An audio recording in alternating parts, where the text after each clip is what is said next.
ওকে, আমরা গতকাল 16 ডিসেম্বর পর্যন্ত আমরা পড়ছিলাম। তো আজকে আমরা 16 ডিসেম্বরের পরের অংশ, এখানের মধ্যে কিছু জিনিস পড়তে হবে এবং এর পাশাপাশি আমরা বীর মুক্তিযোদ্ধাদের খেতাব, মুক্তিযোদ্ধার প্রকৃত সংখ্যা কত, এটা অনেকবার হিসাব চেঞ্জ হয়েছে। তো সর্বশেষ আমাদের কাছে যে হিসাবটা আছে সেটা হচ্ছে 2021 সালের হিসাব।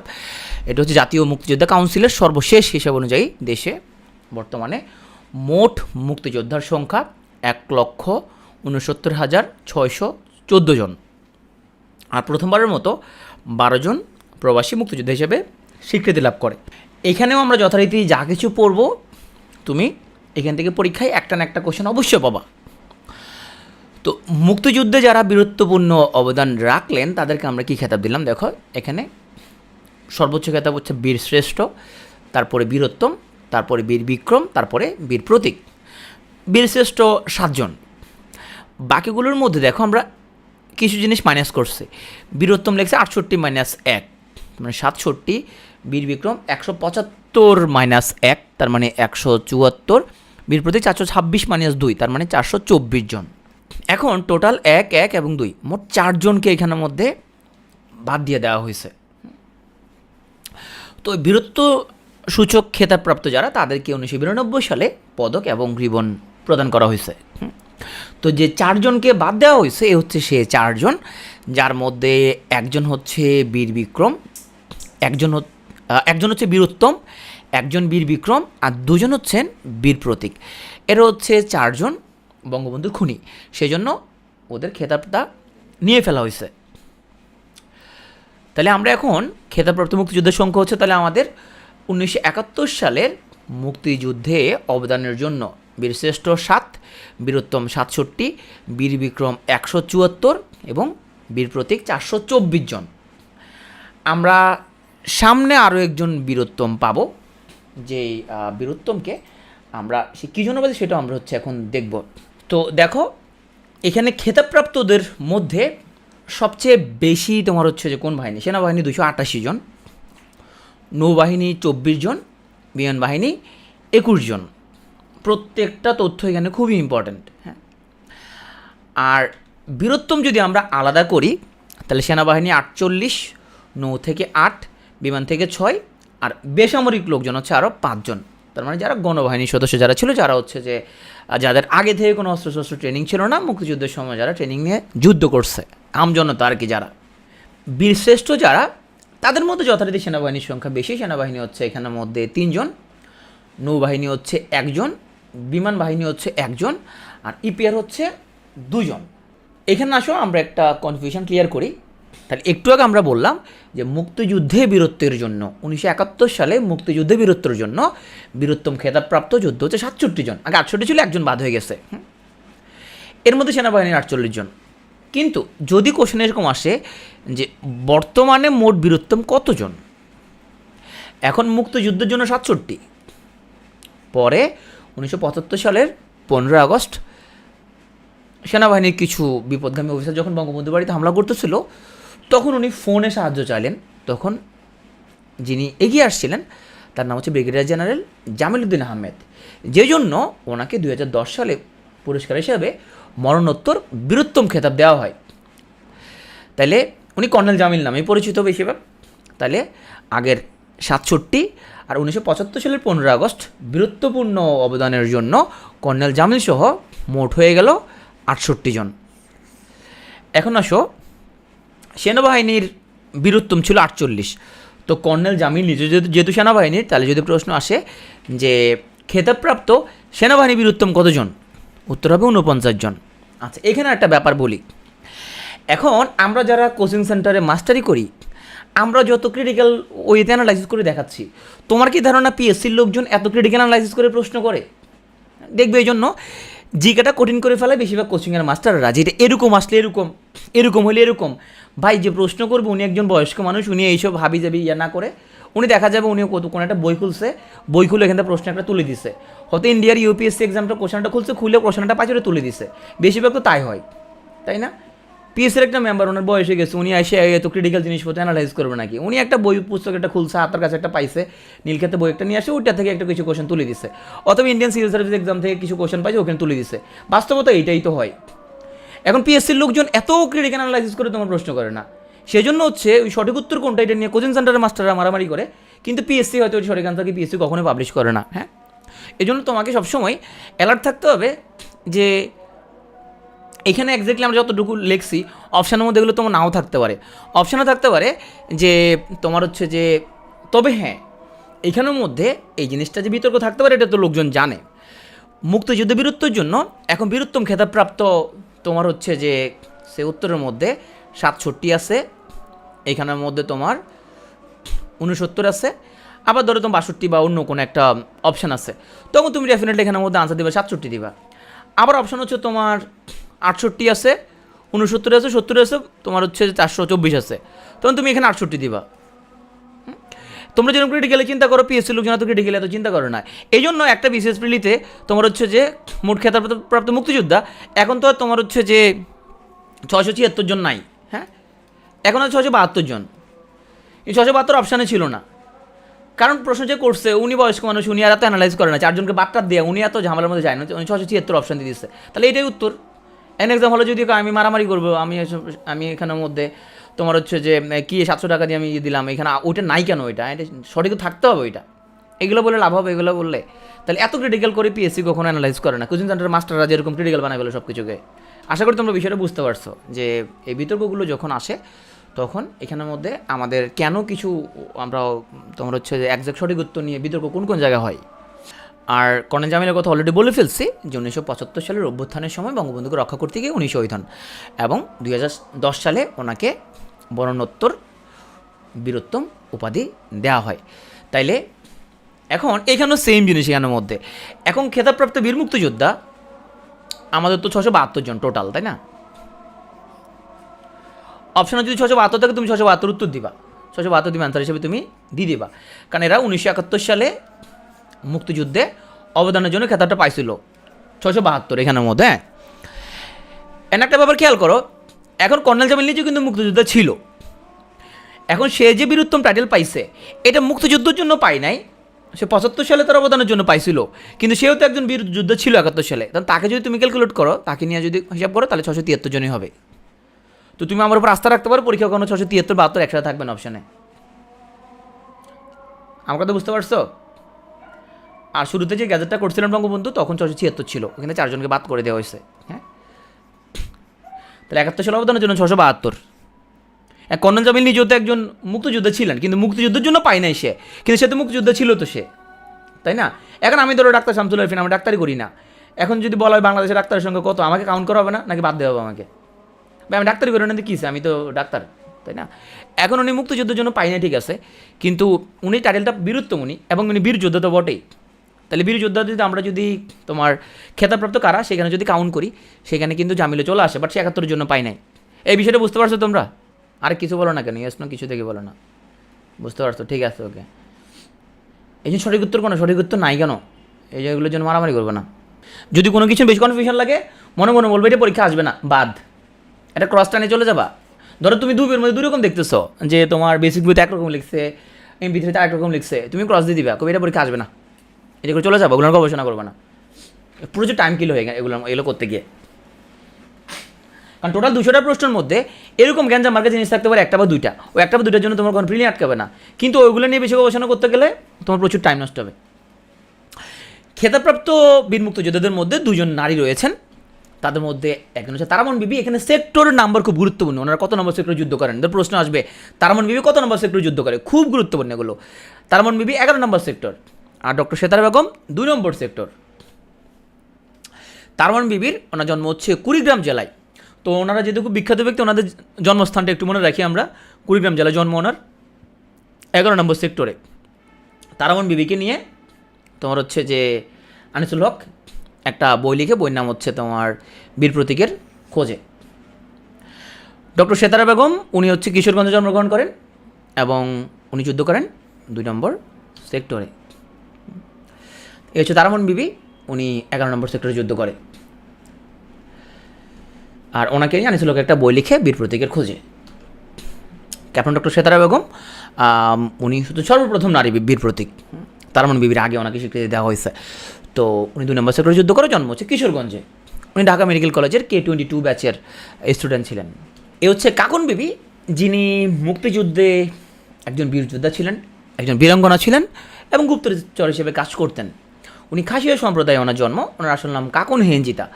তো ওনাকে বীর প্রতীক উপাধি দেওয়া হয়েছিল 96 সালে, কিন্তু উনি 2018 পর্যন্ত জীবিত ছিলেন এবং 22 বছরও গ্যাজেট পাশ করা হয় নাই, 22 বছরও গ্যাজেট প্রকাশিত হয় নাই। তো 22 বছরও গ্যাজেট যদি প্রকাশিত হয় না, সুতরাং সরকারি কোনো এখন দলিল দস্তাবেজে উনি বীর প্রতীক হিসেবে ওনার নাম নাই। উনি খাসিয়া সম্প্রদায়ের লোক ছিলেন। এটা খুবই দুঃখজনক যে ওনাকে আমরা গ্যাজেট আকারে পাবলিশ করতে পারি নাই। এটা গ্যাজেট পাবলিশ করা তো তোমার হচ্ছে যে এটা কিছু লোকের সদিচ্ছার প্রয়োজন, শুধুমাত্র গ্যাজেট পাবলিশ করতে কদিন না লাগে, হ্যাঁ। কিন্তু আমরা আসলে এতই বেশি উনি কী বলবো, কাকুন বিবি যুদ্ধ করেন 5 নং সেক্টরে। স্বীকৃতিপ্রাপ্ত বীরাঙ্গনার সংখ্যা তোমার এটার সংখ্যাটা আপডেট হয়েছে, এটা মনে রাখো, সর্বশেষ আপডেট অনুযায়ী 448। এখন তুমি কোনো বইয়ের মধ্যে 338 পাবা, কোথাও 438 পাইতে পারো, সর্বশেষ হিসাব অনুযায়ী 448, এটা তুমি মাথার মধ্যে ঢুকে ফেলো। মুক্তিযুদ্ধে একমাত্র আদিবাসী বীর বিক্রম ইউকে চিং মার্মা।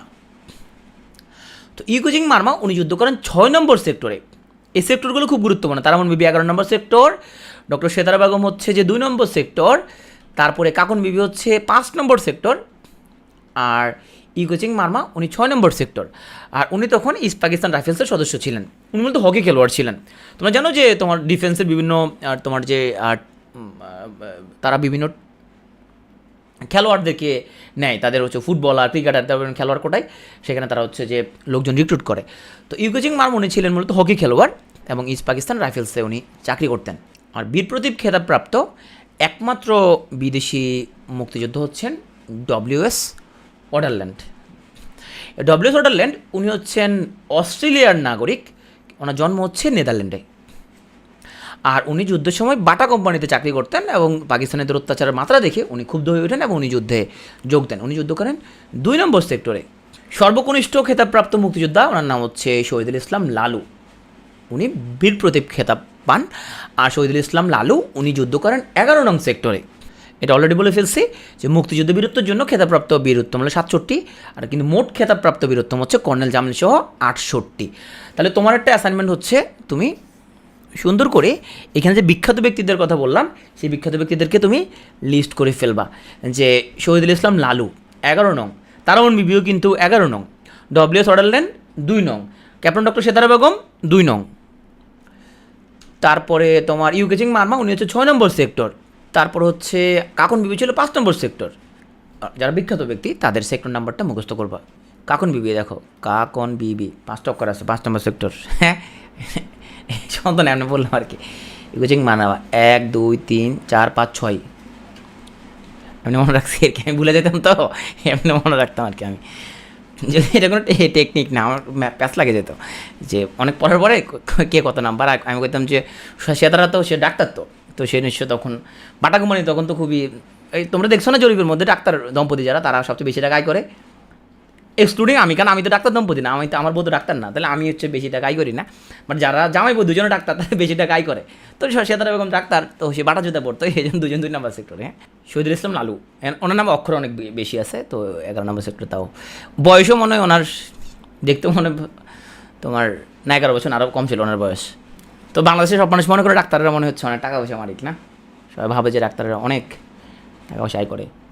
ওনার বয়স 12 বছর দেওয়া আছে না, 12-13 বছর এরকম। হ্যাঁ, ওনার বয়স ছিল 12-13 বছরের মতো, আর একটু কম, 12-13 বছর মতো বয়স ছিল না তখন। এই চারটা তোমার পড়ার টেবিলের সামনে লাগা রাখবা এবং সকাল বিকাল পানি খাবা, এটা দিয়া ধুয়ে ধুয়ে পানি খাবা।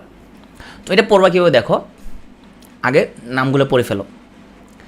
ল্যান্স নায়ক মুন্সি আব্দুর রৌফ, সিপাহী Mostafa Kamal, flight lieutenant Motiur Rahman, lance Naik Nur Mohammad Sheikh, সিপাহী Hamidur Rahman, squadron engineer Ruhul Amin, captain Mohiuddin Jahangir. হ্যাঁ, আগে প্রথমে নামগুলো পড়ে ফেলো ভালো করে। হ্যাঁ, আচ্ছা, তারপরে শহীদ হওয়ার তারিখগুলো একটু মাথার মধ্যে ঢুকানোর চেষ্টা করো।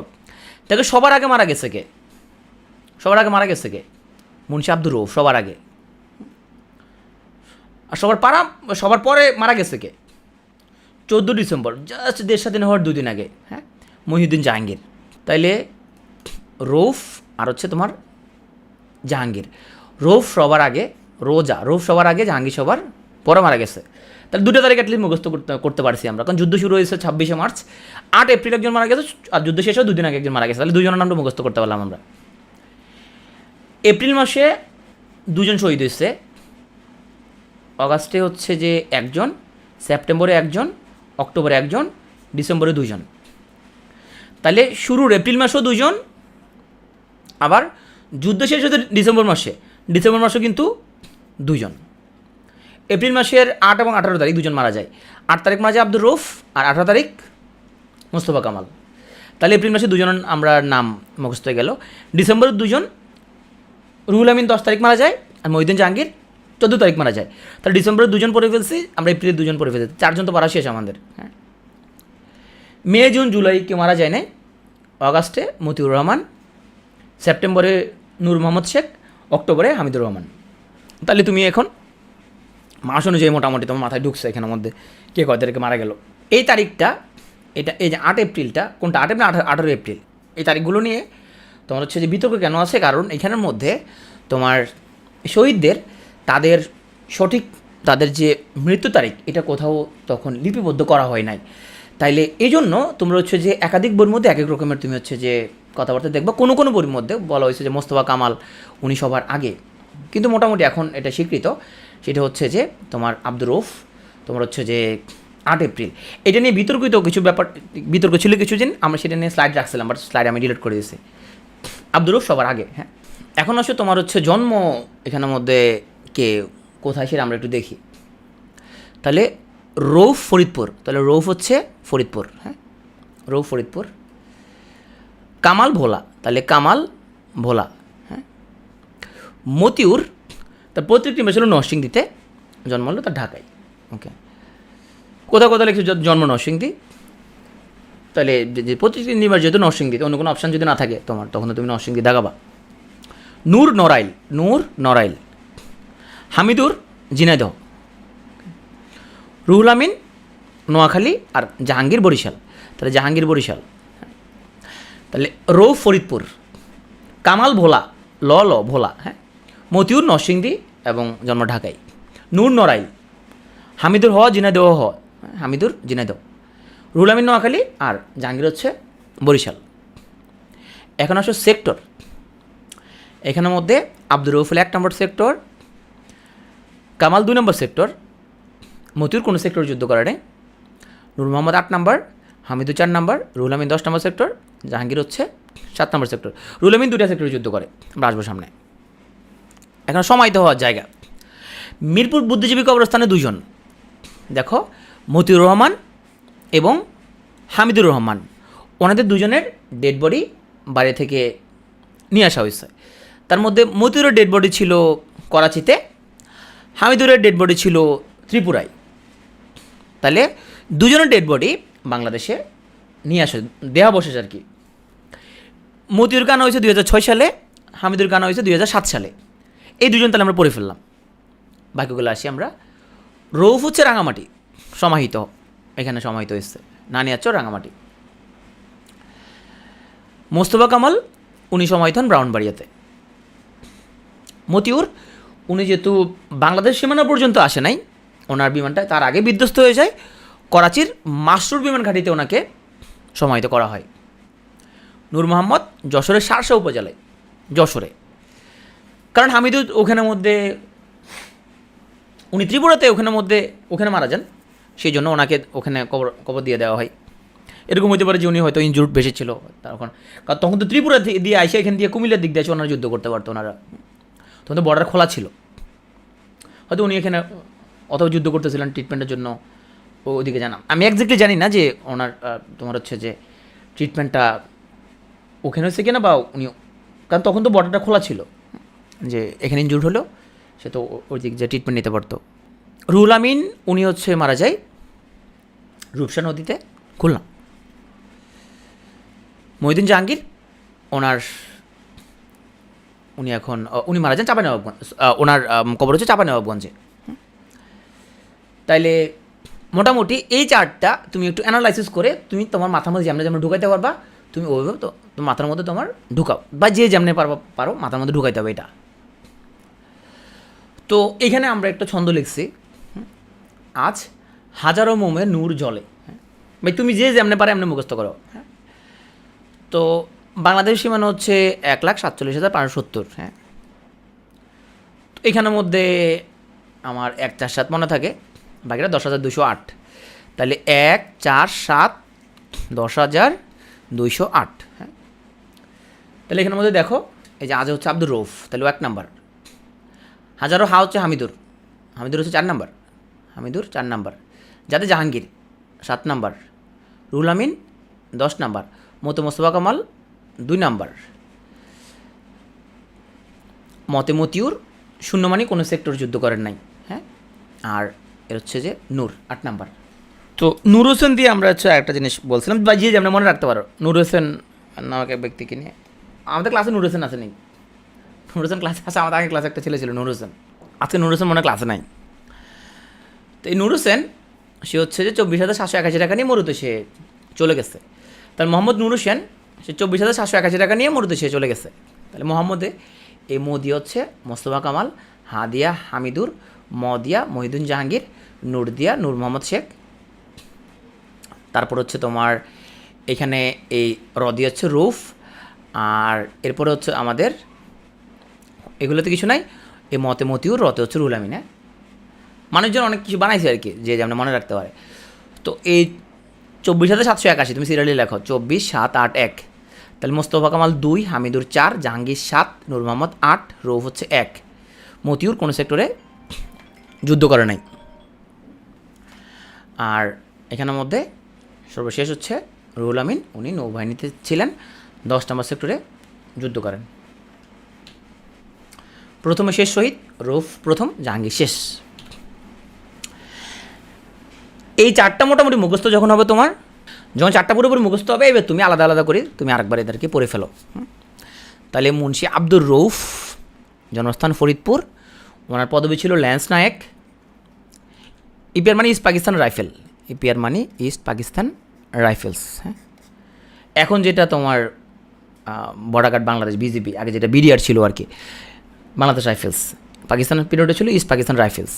তাহলে এই দুজন হচ্ছে ইপিআরের প্রথম 3 জন, এই যে সিপাহী এবং ক্যাপ্টেনটা ছিল সেনাবাহিনীর। হ্যাঁ, ল্যান্স নায়ক তো হলো ইপিআরের পোস্ট, রাইফেলসের পোস্ট। তাহলে এই দুজন হচ্ছে যে ইপিআরের, ল্যান্স নায়ক। আর মতিউর বিমান বাহিনী, রুহুল আমিন হচ্ছে নৌবাহিনী। আব্দুর রৌফ ইপিআরের 1 নম্বর সেক্টর, উনি শহীদ হন 8 এপ্রিল 71 তারিখে, ওনার শহীদ স্থান সমাধি নানিয়াচর রাঙামাটি। মোস্তফা কামাল, তাহলে কামাল ভোলা, সিপাহী ছিলেন সেনাবাহিনীর 2 নম্বর সেক্টর, 18 এপ্রিল মারা যান। আর ওনাকে ব্রাহ্মণবাড়িয়ায় অনেকে সমাহিত করা হয়েছে। মতিউর নরসিংদী, পৈতৃক নিবাস, জন্ম ঢাকা, ওনার শহীদ স্থান ভারত সীমান্তে। তো উনি একটা প্লেন চিন্তা করে পালানোর সময় ওনার প্লেনটা বিধ্বস্ত হয়, উনি হচ্ছে যে আসতে পারেন না আর এদিকে। তো ওনাকে প্রথমে করাচির মাসরুর বিমান ঘাঁটিতে সমাহিত করায়, পরে মিরপুর বুদ্ধিজীবী কবরস্থানে ওনাকে নিয়ে আসা হয়। এরপর আসো নূর মোহাম্মদ শেখ, তাহলে নূর নরাইল, উনি ছিলেন ল্যান্স নায়েক ইপিআরের, সেক্টর নাম্বার 8, 5 সেপ্টেম্বর শহীদ হন, আর মারা যান শহীদ হন, এবং ওনার কবর দুটোই যশোরে। হামিদুর ঝিনাইদহ, পদবী সিপাহী, কর্মস্থল সেনাবাহিনী, 4 নম্বর সেক্টর, 28 অক্টোবর মারা যান, শহীদ হন মৌলভীবাজার। আর উনি মৌলভীবাজার শহীদ হন। হ্যাঁ, প্রথমে ওনাকে ত্রিপুরায় ওনাকে হচ্ছে যে কবর দেওয়া হয়, মেবি উনি ট্রিটমেন্টের জন্য দিকে গিয়েছিলেন, পরে মিরপুর বুদ্ধিজীবী কবরস্থানে 2007 সালে ওনার দেহাবশেষ নিয়ে আসা হয়। আর মতিউরের দেহাবশেষ নিয়ে আসা হয় 2006 সালে। রুহুল আমিন, তাহলে রুহুল আমিন নোয়াখালী, উনি ছিলেন নৌবাহিনী, স্কোয়াড্রন ইঞ্জিনিয়ার ছিলেন। উনি একমাত্র যিনি 2টা সেক্টরে যুদ্ধ করে, প্রথমে 2 নম্বর সেক্টরে যুদ্ধ করে, পরে নৌ কমান্ডোদের জন্য যখন 10 নম্বর সেক্টর ফর্ম হয়, তো পরে উনি 10 নম্বর সেক্টরে চলে যান। প্রথমে 4টা মতো সেক্টর ছিল, যে 4 এপ্রিল যে প্ল্যানটা করা হয় সেখানে মাত্র 4টা সেক্টর ছিল, শেষ পর্যন্ত জুলাই মাসে টোটাল 11টা সেক্টর করা হয়। আর উনি মারা যান আমরা স্বাধীন হওয়ার ঠিক 6 দিন আগে, 10 ডিসেম্বর, খুলনার রূপসা উপজেলার বাগমারা গ্রামের রূপসা নদীর তীরে। তো যখন শত্রু বাহিনী বিমান হামলা করে যখন ওনাদের জাহাজটা যখন ডুবাই দেওয়া হয়, উনি সাঁতরায়া তখন হচ্ছে যখন তীরে আসেন তখন রাজাকারের দল ওনাকে বেয়নেট দিয়ে খুঁচিয়ে ওনাকে হত্যা করে। মহিউদ্দিন জাহাঙ্গীর সর্বশেষ বিজয়ের মাত্র 2 দিন আগে, মহিউদ্দিন জাহাঙ্গীর বরিশালে জন্ম। উনি ছিলেন ক্যাপ্টেন, কর্মস্থল সেনাবাহিনী, 7 নম্বর সেক্টরে যুদ্ধ করে ঠিক বিজয় 2 দিন আগে উনি মারা যান। আর চাঁপাইনবাবগঞ্জের সোনা মসজিদ প্রাঙ্গণে উনি ওনার সমাধি। অস্তিত্বে আমার দেশ, এটা একটা বাংলাদেশের মুক্তিযুদ্ধ ভিত্তিক একটা চলচ্চিত্র। 2007 সালে এই মুভিটা রিলিজ হয়। এটার পরিচালনা করেন খিজির হায়াত খান এবং মিলির রহমান। আর এই মুভিটার মধ্যে মতিউর রহমানের জীবনী ও আত্মত্যাগের কাহিনী ফুটিয়ে তোলা হয়। মুক্তিযুদ্ধের সময় বিশ্বের বিভিন্ন দেশের গুরুত্বপূর্ণ নেতৃবৃন্দদের একটু আমরা দেখি। ভারতের প্রেসিডেন্ট ছিলেন ভিভি গিরি, প্রধানমন্ত্রী ইন্দিরা গান্ধী। তাইলে এই দুটো নামের মধ্যে আমাদের মধ্যে কনফিউশন লাগতে পারে। ধরো পরীক্ষা আসলো যে মুক্তিযুদ্ধের সময় ভারতের প্রেসিডেন্ট কে ছিল, ও ইন্দিরা গান্ধী অপশানে থাকলে আমরা দাগা দেওয়ার একটা চান্স আছে। ইন্দিরা গান্ধী ছিলেন প্রধানমন্ত্রী, প্রেসিডেন্ট ছিলেন ভিভি গিরি। সোভিয়েত ইউনিয়নে প্রেসিডেন্ট ছিলেন নিকোলাই পদগর্নি, আর আলেকজাই কোসিগিন ছিলেন প্রধানমন্ত্রী। যুক্তরাজ্যের প্রধানমন্ত্রীর নাম ছিল এডওয়ার্ড হিথ। আরেকটা যে জায়গায় আমরা ভুল করতে পারি সেটা হচ্ছে যে তোমার মুক্তিযুদ্ধের সময় যুক্তরাষ্ট্রের পররাষ্ট্রমন্ত্রী কে ছিল, এটা আমরা হেনরি কিসিঞ্জার দেখা দিতে পারি। হেনরি কিসিঞ্জারকে আমরা পররাষ্ট্রমন্ত্রী দেখা দিতে পারি। হেনরি কিসিঞ্জার ছিল প্রেসিডেন্টের নিরাপত্তা বিষয়ক উপদেষ্টা। তাহলে কিসিঞ্জার হচ্ছে নিরাপত্তা বিষয়ক উপদেষ্টা, আর পররাষ্ট্রমন্ত্রী ছিল উইলিয়াম পি রজার্স, আর প্রেসিডেন্ট ছিল রিচার্ড নিক্সন। ফাদার আজকে দেখা আসছো, খুব ভালো করছো, উত্তম কাজ করতো। জাতিসংঘের মহাসচিব ছিল উথান্ট। দেখছো আমি তোমাদের মাইন্ড রিড করতে পারি, কিন্তু আমি জানি তুমি কী করবা। জাতিসংঘের মহাসচিব ছিল উথান্ট। মুক্তিযুদ্ধে কয়েকজন বিদেশি নাগরিকের আমরা হচ্ছে যে অবদান দেখি। সাইমন রিং, উনি ছিলেন ব্রিটিশ সাংবাদিক এবং উনি ডেইলি টেলিগ্রাফ পত্রিকার সাংবাদিক ছিলেন। উনি বহির্বিশ্বে সর্বপ্রথম পাকিস্তানি বর্বরতার খবর প্রকাশ করেন। ওনাকে 2012 সালে বাংলাদেশ মুক্তিযুদ্ধ মৈত্রী সম্মাননা প্রদান করা হয়। অ্যান্থনি মাসকারেনাস, উনি ছিলেন একজন পাকিস্তানি সাংবাদিক। সো উনি ছিলেন বেসিক্যালি পাকিস্তানি। তো মুক্তিযুদ্ধের সময় ইয়াহিয়া খান 10 জন পাকিস্তানি সাংবাদিককে বাংলাদেশে আনছিলেন যে দেখার জন্য, দেখো এখানে পরিস্থিতি খুব কুল এবং তোমরা যারা একটা ভালো ভালো নিউজ করো। তার মধ্যে অ্যান্থনি মাসকারেনাস, সে ছিল সেনাবাহিনীর উচ্চ অফিসারদের খুবই ক্লোজ লোক ছিল। তো মাসকারেনাসকে তারা মোটামুটি সবই বলে দেয় যে তারা কী কী করছে, কী অপকর্ম তারা করছে, কোথায় রেপ করছে, তারা কাকে মারছে, এই জিনিসগুলো হচ্ছে মাসকারেনাসকে বলে দেয়। তো মাসকারেনাস যখন পাকিস্তানে ফিরে যায় তখন উনি ওনার ওয়াইফের সাথে শেয়ার করে যে এরা তো এখানে গণহত্যা চালাচ্ছে। তো তখন উনি ওনার ফ্যামিলি এবং উনি নিজেও আগে ইউকেতে চলে যান। তারপরে ইউকেতে থেকেই উনি জেনোসাইড নামক একটা আর্টিকেল প্রথম যখন পাবলিশ করে তখন পুরো দুনিয়াতে ওই আর্টিকেলটা ব্যাপক তোমার সারা জায়গায়। তো মাসকারেনাস বেসিক্যালি পাকিস্তানি। উনি পাকিস্তানের মর্নিং নিউজ পত্রিকার সাংবাদিক ছিলেন। পরবর্তীতে সানডে টাইমস পত্রিকায় উনি গণহত্যার নিউজগুলো প্রকাশ করেন। মুক্তিযুদ্ধ নিয়ে তার 2টি বই, একটা হচ্ছে দ্য রেপ অফ বাংলাদেশ এবং একটা হচ্ছে Bangladesh a legacy of blood. Allen Ginsberg, উনি ছিলেন মার্কিন কবি এবং মুক্তিযুদ্ধে শরণার্থীদের দুর্দশা নিয়ে উনি লেখেন ওনার বিখ্যাত কবিতা সেপ্টেম্বর অন যশোর রোড। উনি ছিলেন সুনীল গঙ্গোপাধ্যায়ের ফ্রেন্ড এবং এই কবিতাটা নিউ ইয়র্ক টাইমস পত্রিকায় প্রকাশিত হয়। আর্চার কে ব্লাড, উনি ছিলেন বাংলাদেশে নিযুক্ত মার্কিন কূটনীতিক। তো মুক্তিযুদ্ধকালীন পূর্ব পাকিস্তানে উনি যুক্তরাষ্ট্রের দূতাবাসের কনসাল জেনারেল ছিলেন। আর যুক্তরাষ্ট্র সরকারকে উনি অনেকবার টেলিগ্রাম বার্তা পাঠান যে এই যে নৃশংসতা এটা বন্ধে ব্যর্থ হওয়ার জন্য কঠোর কিছু বার্তা পাঠান। এবং উনি একটা বই লিখেন 2002 সালে, the cruel birth Bangladesh, memoirs of an American diplomat. Ravi Shankar, উনি ছিলেন একজন ভারতীয় সেতারবাদক। মুক্তিযুদ্ধকালীন ওনার উদ্যোগে উনি এবং ওনার ফ্রেন্ড জর্জ হ্যারিসন দুজনের উদ্যোগে একটা কনসার্ট আয়োজন করা হয়, যার নাম হচ্ছে কনসার্ট ফর বাংলাদেশ। রবিশঙ্কর ছিলেন সেতারবাদক এবং সেই কনসার্টে যোগদান করেছিলেন জর্জ হ্যারিসন। উনি মার্কিন নাগরিক এবং বিটলস ব্যান্ডের লিড গিটার বাদক এবং উনি ছিলেন কনসার্ট ফর বাংলাদেশের প্রধান শিল্পী। জুলিয়ান ফ্রান্সিস, উনি ছিলেন যুক্তরাজ্যের নাগরিক এবং 1971 সালে ভারতে শরণার্থী শিবিরে আশ্রয় নেওয়া বাংলাদেশিদের উনি সাহায্য করেন। সেই জন্য 2012 সালে বাংলাদেশ সরকার ওনাকে friends of liberation war honour পদকে ভূষিত করে এবং ওনাকে 2018 সালে বাংলাদেশের নাগরিকত্ব দেওয়া হয়। জ্যাকুয়ে উনি ছিলেন ফরাসি নাগরিক এবং উনি হচ্ছে একটা বিমান ছিনতাই করেন প্যারিসের আর্লি বিমানবন্দরে, এবং উনি বলেন যে পূর্ব পাকিস্তানের স্বাধীনতাকামী মানুষের জন্য 20 টন ওষুধ যদি বিমানে তুলে দেওয়া হয় তাহলে মুক্তি পেতে পারে বিমানের সব যাত্রী।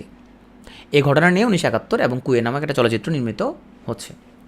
কনসার্ট ফর বাংলাদেশ, এই প্রোগ্রামটা হয় 1 আগস্ট 1971 তারিখে। স্থানটা হচ্ছে নিউ ইয়র্কের ম্যাডিসন স্কোয়ার। ব্যান্ড দলের নাম হচ্ছে দ্য বিটলস। আর এই ব্যান্ড দলের এখানের মধ্যে বিশেষ করে কনসার্ট ফর বাংলাদেশ এই প্রোগ্রামটার যারা উদ্যোক্তা ছিলেন তারা ছিলেন ওই যে বিটলসের যারা শুরু থেকে উদ্যোক্তা ছিলেন, জর্জ হ্যারিসন এবং রবি শঙ্কর, এবং তাদের উদ্দেশ্য ছিল বাংলাদেশ শরণার্থীদেরকে সাহায্য করা। এখানে উল্লেখযোগ্য আরও যে সকল শিল্পী গান, তাদের মধ্যে হচ্ছে Bob Dylan, Eric Clapton, George হ্যারিসনের কথা আগে বলছে এখানের মধ্যে, তারপরে বিলি প্রিস্টন, লিওন রাসেল, আরও যারা বিখ্যাত। বাংলাদেশ স্বাধীনতা সুবর্ণ জয়ন্তী উপলক্ষে ম্যাডিসন স্কোয়ারে আরও একটা প্রোগ্রাম করা হয় 2022 সালে, সেটা হলো গোল্ডেন জুবিলি বাংলাদেশ কনসার্ট। এটা 2022 সালে এই প্রোগ্রামটা করা হয়। মুক্তিযুদ্ধ বিষয়ক মন্ত্রণালয় এটা গঠিত হয় 2001 সালে, আর বর্তমানে এই মুক্তিযুদ্ধ বিষয়ক মন্ত্রণালয় অবস্থিত পরিবহন পুল ভবনে। যারা প্রেস ক্লাবে দিয়ে গেছো কখনো, তারা সেখানে দেখছো যে সচিবালয় সংযোগ সড়কে পরিবহন পুল ভবন যেখানে, সেখানের মধ্যে মুক্তিযুদ্ধ বিষয়ক মন্ত্রণালয়। আর মুক্তিযুদ্ধ বিষয়ক মন্ত্রণালয় 1 ডিসেম্বরকে মুক্তিযোদ্ধা দিবস হিসেবে রাষ্ট্রীয়ভাবে পালনের সিদ্ধান্ত নিয়েছে। এখানে যে চারটা, এই চারটা হচ্ছে বিদেশে মুক্তিযুদ্ধ অবদানের জন্য বিদেশি বন্ধুদের সম্মাননা। এই সম্মাননা চালু হয় 2011 সালে। এখানে মোট সম্মাননা পেয়েছেন 328 জন ব্যক্তি এবং 10টা প্রতিষ্ঠান টোটাল। তো বিদেশিদের জন্য রাষ্ট্রীয় সম্মাননা 3টা। বিদেশিদের জন্য রাষ্ট্রীয় সম্মাননা 3টা। সর্বোচ্চ হচ্ছে বাংলাদেশ স্বাধীনতা সম্মাননা। আচ্ছা, মুক্তিযুদ্ধে বীরত্বপূর্ণ অবদানের জন্য বাংলাদেশিদের জন্য জীবিত যারা, তাদের জন্য সর্বোচ্চ সম্মাননা কোনটা? বীরত্তম। যারা জীবিত তাদের জন্য সর্বোচ্চ বীরত্তম। আর ওভারঅল হচ্ছে যে সর্বোচ্চ হচ্ছে বীরশ্রেষ্ঠ, যেটা শুধুমাত্র যারা শহীদ তাদেরকে দেওয়া হয়। বিদেশিদের জন্য সর্বোচ্চ সম্মাননা হচ্ছে বাংলাদেশ স্বাধীনতা সম্মাননা। একজনই পাইছে, শ্রীমতী ইন্দিরা গান্ধী, ভারতের সাবেক প্রধানমন্ত্রী। সর্বোচ্চ বাংলাদেশ জাতীয় স্বাধীনতা সম্মাননা, ফ্রিডম অনার। আর বাংলাদেশ লিবারেশন ওয়ার অনার বা বাংলাদেশ মুক্তিযুদ্ধ সম্মাননা, এটা এখন পর্যন্ত পাইছে 15 জন। আর এই 15 জনের মধ্যে উল্লেখযোগ্য হচ্ছে প্রণব মুখার্জি, কানাডার সাবেক প্রধানমন্ত্রী পিয়েরে ট্রুডো, জাস্টিন ট্রুডোর বাপ, জুলিয়ান ফ্রান্সিস, এবং যুক্তরাজ্যের সাবেক প্রধানমন্ত্রী লর্ড উইলসন। আর সম্মাননার মধ্যে তৃতীয় সর্বোচ্চ হচ্ছে বাংলাদেশ মৈত্রী সম্মাননা। এখন পর্যন্ত 312 জন ব্যক্তি এবং 10টা প্রতিষ্ঠান বাংলাদেশ মৈত্রী সম্মাননা লাভ করে। উল্লেখযোগ্য হচ্ছে Akashvani, radio channel, BBC, red cross, Oxfam, Kolkata বিশ্ববিদ্যালয় সহায়ক সমিতি এবং ইউএনএসসিআর। গতকালকে যে পার্টটুকু ছিল মুক্তিযুদ্ধের মহাগুরুত্বপূর্ণ, সে পার্টটুকু আমাদের এখন শেষ হইল।